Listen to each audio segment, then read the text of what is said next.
It's been about 3 months since I watched the first episode, so I really don't remember too much. Like it's kind of all fuzzy, but I basically remember not liking it very much and thinking it was just really kind of flat and bland and boring. This one was maybe better. I would say that I liked most of the characters more than the first episode, but it was so cliche and so predictable, especially with the horror movie cliches, like, somebody thinks that they see something or hear something and they turn around and there's nothing there, and then they turn back around and there's somebody standing there. They did that so many times.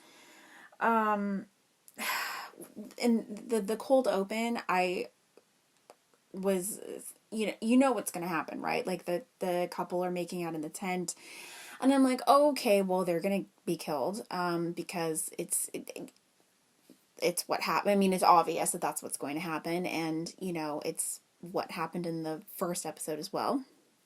So I guess this is what we're doing. But when I was watching it, I felt like, am I watching an episode of Supernatural? Because if I were, then I would be okay with what they're doing. But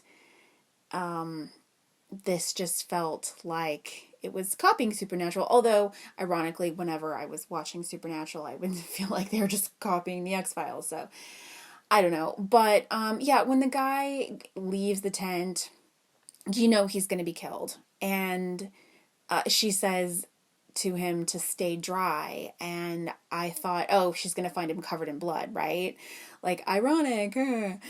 And then the second he leaves, like literally the second he leaves, you start hearing drip, drip, drip. And I'm like, no, they're not. No, they're not.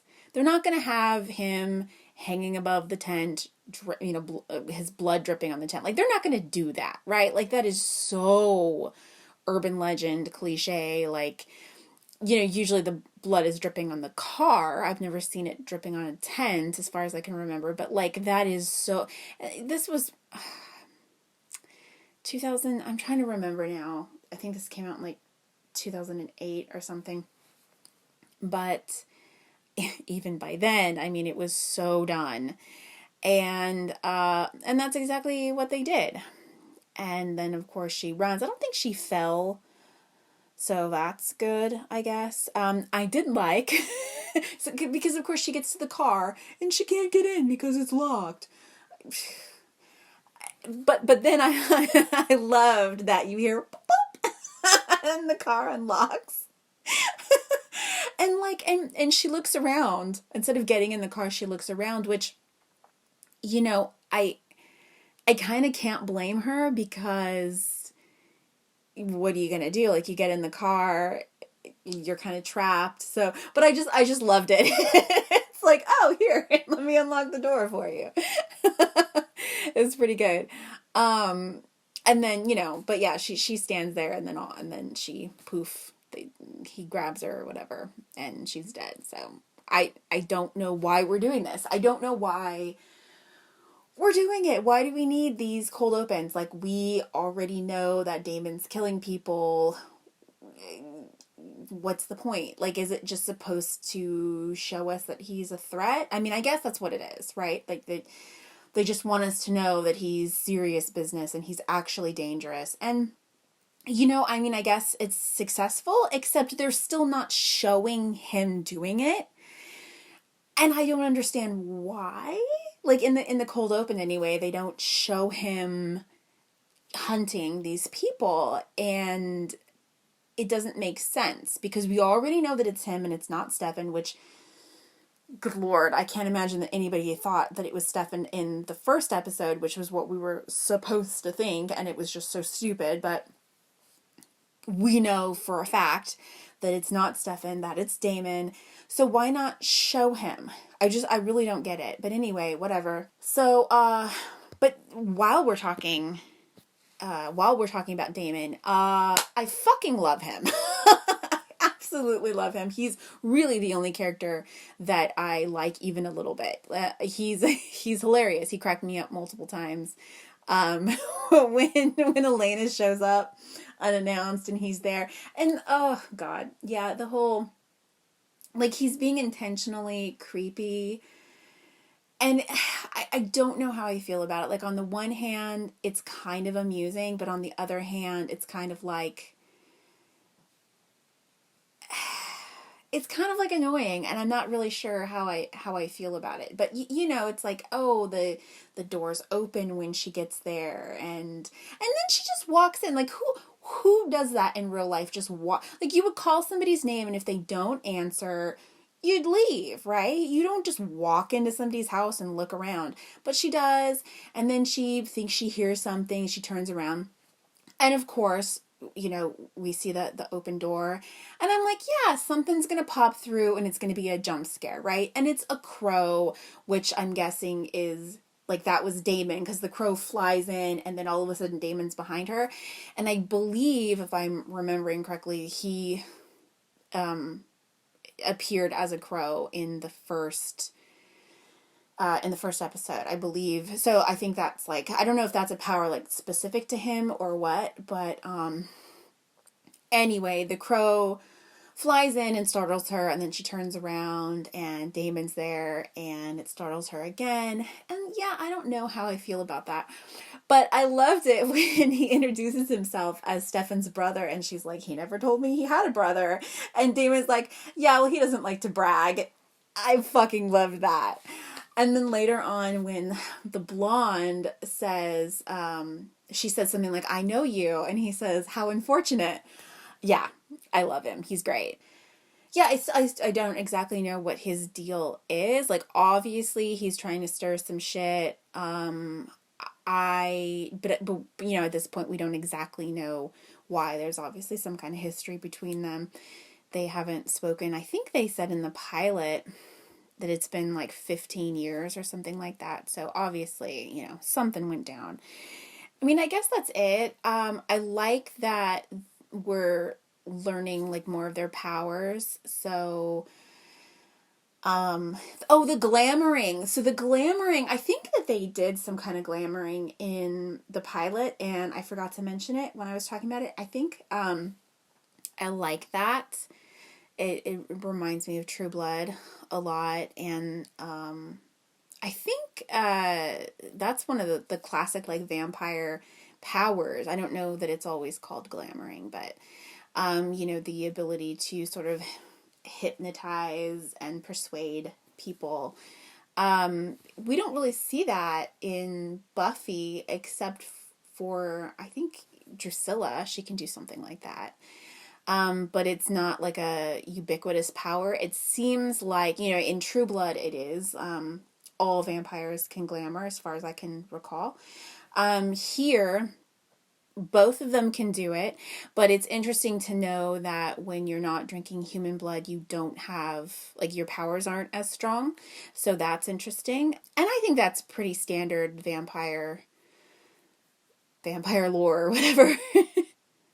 What else? Yeah, I like Damon a lot. I like that he is, I mean, he's obviously a dick, but he's, you know, he's entertaining. Unlike literally everybody else. There's nothing entertaining about this show so far.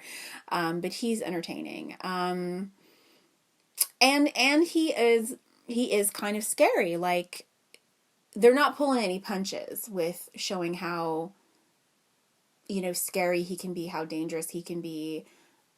And I like that. Of course, you just know that, I mean, one of two things has to happen. Either he has to be killed, and he'll be killed by his brother, or he has to be rehabilitated.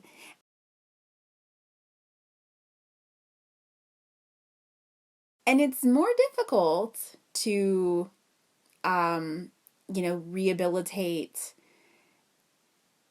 a vampire, or, you know, any character, when you show them being, like, really, really super evil.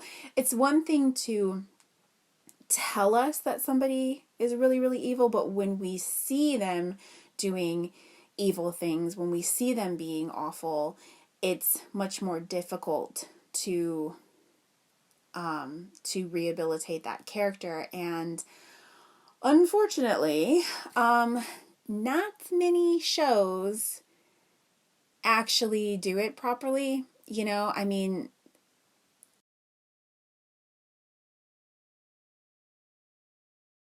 Spike is obviously the character that comes to mind. And I mean, he is, in my opinion, the greatest character ever created, like in the history of ever. Like, he is the most amazing character. And his arc is the most amazing character arc that I've ever experienced. And it lasts a really long time, right? Like, his rehabilitation lasts seasons. Like, it spans seasons. And unfortunately, shows like to have, you know, a good guy or a bad guy turn good, but they don't like to put in the kind of work that Joss Whedon does. So you have Sylar comes to mind from Heroes. You know, that show was kind of all over the place. But Sylar was consistently good to me. Like, he was consistently interesting. I feel like I pretty much watched that show for Sylar. And he was evil as shit. And then all of a sudden, like, they have him get trapped in an alternate dimension with, I think it was with Peter, who is like the goodest of good guys. And they get trapped in this alternate dimension for 5 minutes in like real world time, like show real world time in the show.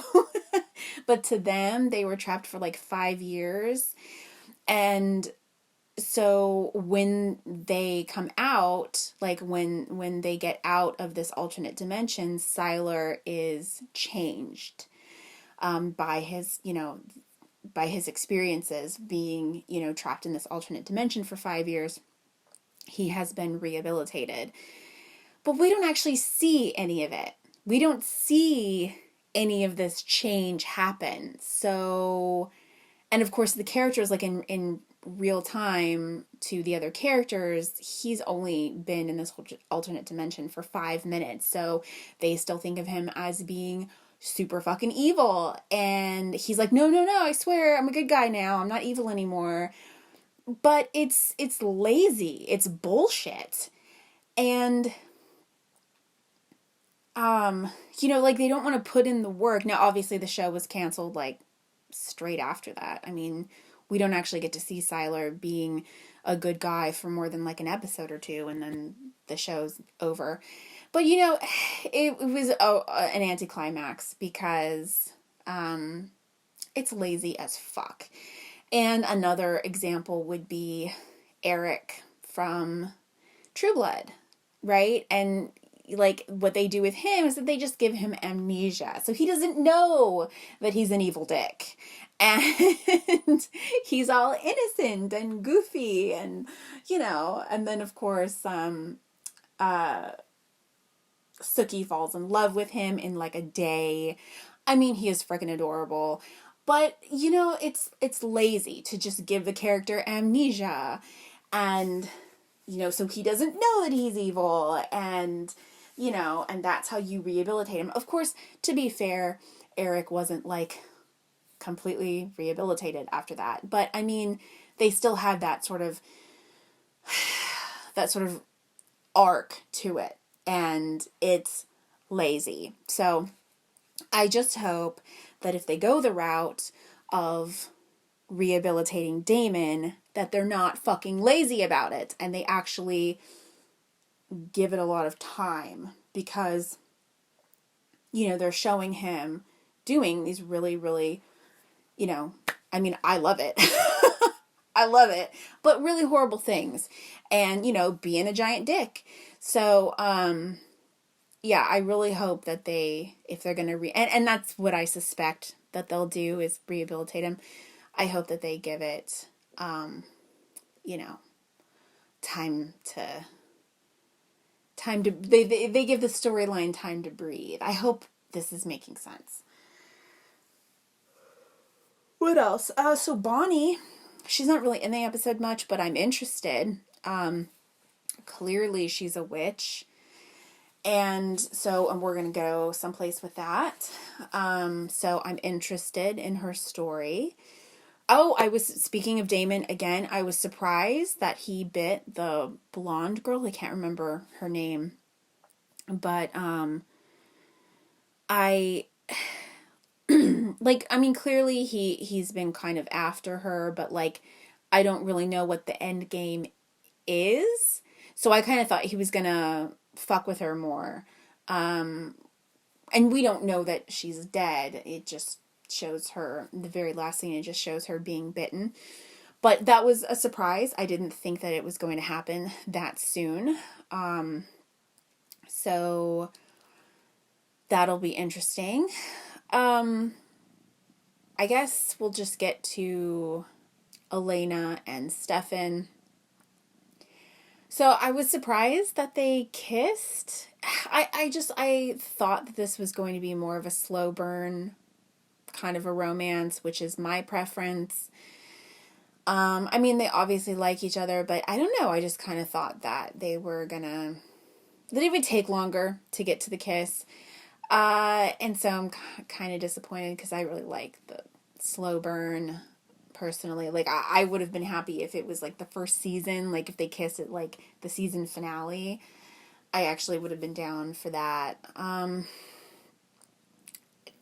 I guess I feel like maybe they had a little bit more chemistry, but I don't care about them. Stefan is creepy as hell and like not in a good way. Like every time I see him, I just think Edward Cullen. I mean, he's staring at her. He's always scowling. He's unnecessarily awkward. Why is he so awkward?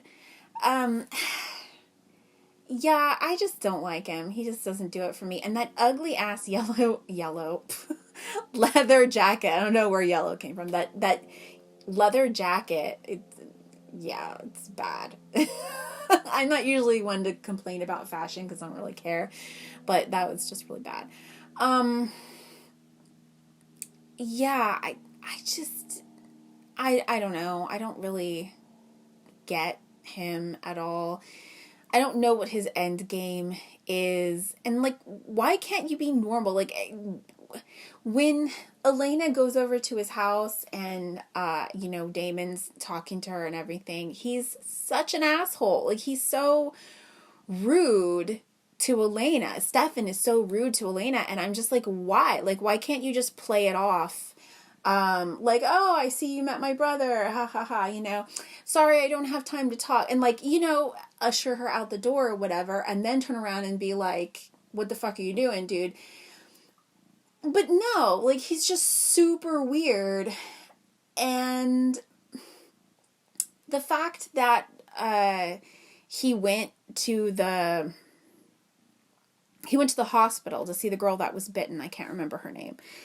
And we see that he has super speed, right? Because he runs in there, like in a blur. But then he lets himself be seen leaving. Like, I think it's the girl's brother, the blonde guy. I think that's the brother of the girl that was bitten. I didn't understand that in the pilot, but I'm pretty sure that that's her brother. So anyway, why does he let himself be seen? Because clearly he could have just gotten in and out without being seen. So I don't know. And that guy, the blonde guy, he is definitely suspicious of Stefan. So there's going to be something there, I'm pretty sure. Also super hearing, so that's interesting. Also pretty standard so far. All of their, powers and their abilities and everything are all pretty standard, which is fine. It's fine by me. Let's see. I don't really know if there's anything else. I did take a couple of notes. Let me see. No, that's really it. That was really all I had to talk about. It, once again, it wasn't great, but I would say it's better than the pilot, which is usually the case. So hopefully Yeah, I think I'm going to go ahead and watch another episode right now. I mean, I don't have anything better to do. So I think I'll go ahead and watch another episode and we'll see what happens with the blonde girl. But right now, the only storylines that I'm interested in are, what's Damon's deal and, like, what's Bonnie's deal. Like, that's pretty much all that I care about. And so, yeah, I think I'll go ahead and watch another episode and see if we learn any more about those two. And so I'll talk at you when I'm finished. Bye.